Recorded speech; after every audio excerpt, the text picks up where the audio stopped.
Hello and welcome everybody to my review of Sonic Universe issue 13. I just got this in the mail today, just moments ago, maybe about 30 minutes ago anyway.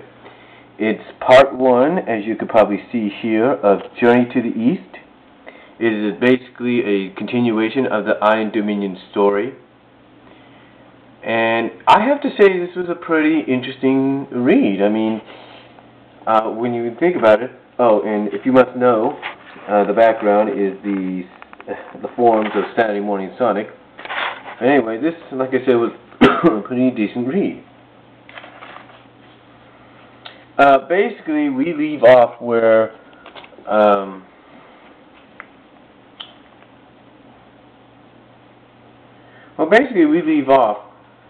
the first 5 pages that previewed the story for us left us. And basically we get into the whole, we basically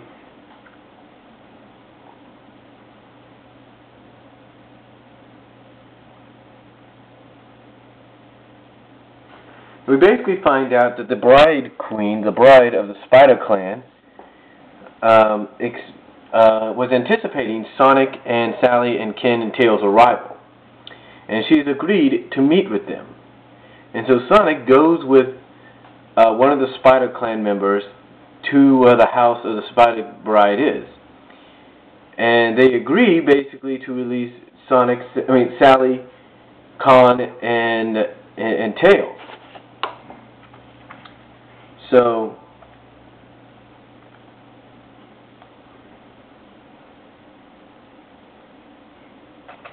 so they all can meet with the Iron Queen.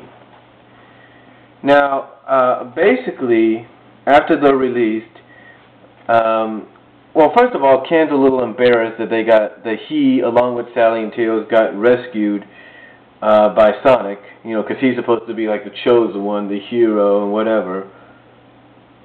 And then we see Sally kind of in one of her moods again. You remember back in 209, or 208 or something like that, 209, beginning of 209 and all that? We see her in that mood again. Now, Ken basically tells Sonic, let me speak to her. You and Tails go ahead into the house and, and meet with the bride. We'll meet up with you. And Sonic, when Monkey Kong tells Sonic he'll talk to Sally and all that, here's the reaction Sonic has. Right there. I don't know if you can see it. Right there. That's the reaction he has when Ken says, hey, I'll go talk to her. You guys, him and Tails, go ahead. That's the reaction Sonic has. So it tells me Ian is flirting with the idea of doing something to us. Sonic finally, I think, acknowledges real soon that, hey, he still has feelings. He still loves Sally.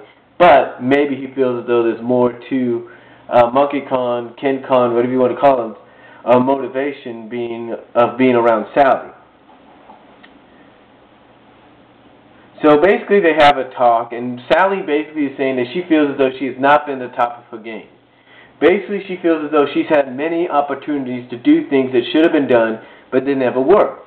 Things like arresting Robotnik when they had the chance.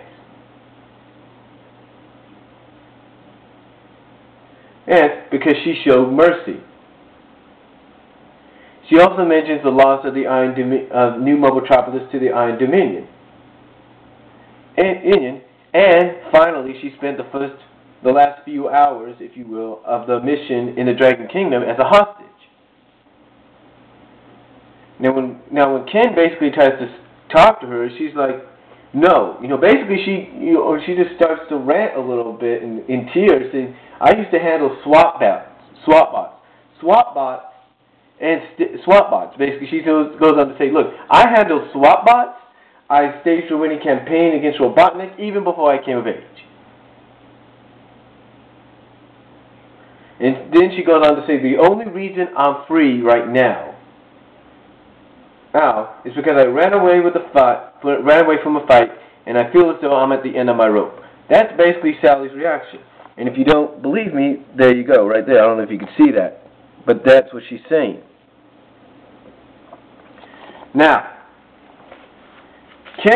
Monkey Kong goes on and basically says, hey, look, that's not true. You're better than this.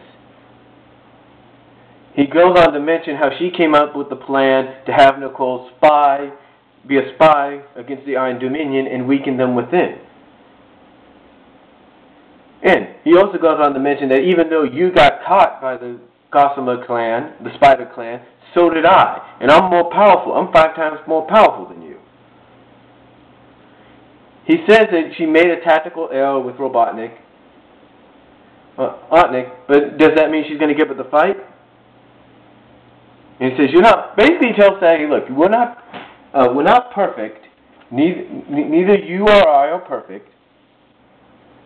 But you are closer than anyone else I know, so we have to settle for the best. Basically, he's telling, Monkey Kong is telling Sally, look, you're not perfect. You're not perfect, but you're close to it, and that's the best we can ask for.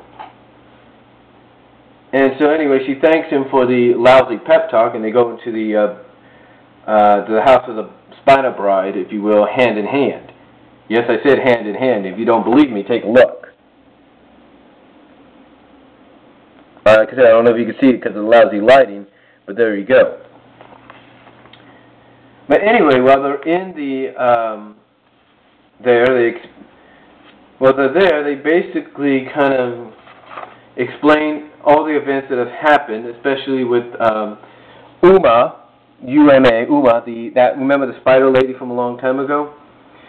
Sally basically goes on to explain to the Spider Bride of what's happened with Uma, and her children, and that also what has happened with the Sword of Acorns. Yes, the Sword of Acorns was brought up again for the first time in a long time. So Sally, like I said, explains to the Spider Bride that Uma died in a fight because of radiation poisoning, and that her children died as well thanks to the egg grapes that Robotnik had. Anyway,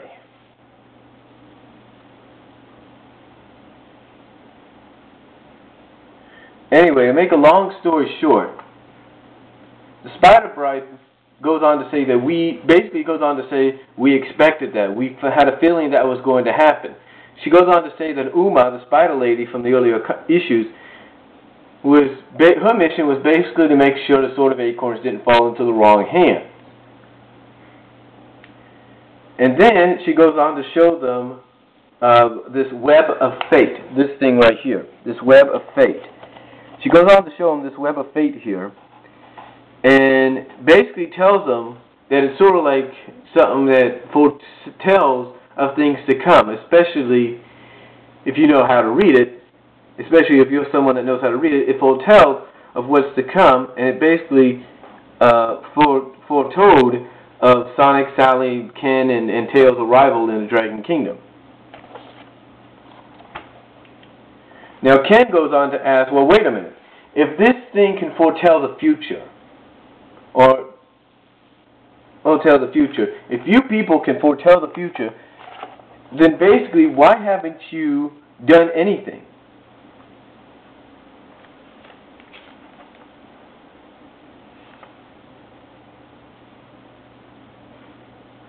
Basically it goes on to say, look, if you know how to foresee the future and all that, then why have my people been suffering?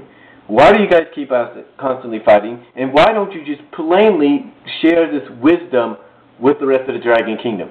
Basically, Ken is saying, look, if you could have just told us this, if you could have foreseen what was going to happen, we might have been able to come up with a plan to prevent it from happening. So, anyway,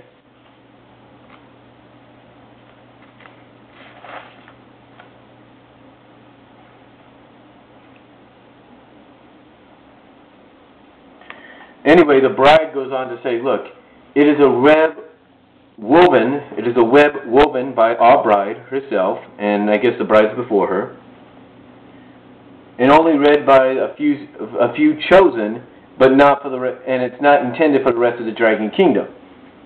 Basically, she's saying, look, only those that are chosen, along with the brides of the Spider Clan, can read what this Web of Fate says. She goes on to tell Ken that it foretells of key moments to come, but not the road to take. Because they cannot use it so basely, if you will, for day-to-day tactics. And she has to remind him that he is talking to her, the bride of the Spider Clan. Now, Sally does interject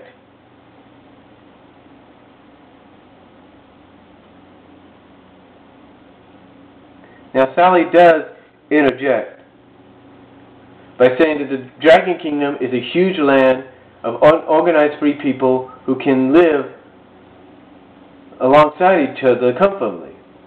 And Ken basically says, yes, that's all we want. That's all this kingdom wants, is to live in peace. Now, she also basically Sally says, as to the bride of the Spider Clan, that the web doesn't show you where to reach doesn't show you the way to each point ahead. Basically, it doesn't show you the path to take. And I'll be back in a second.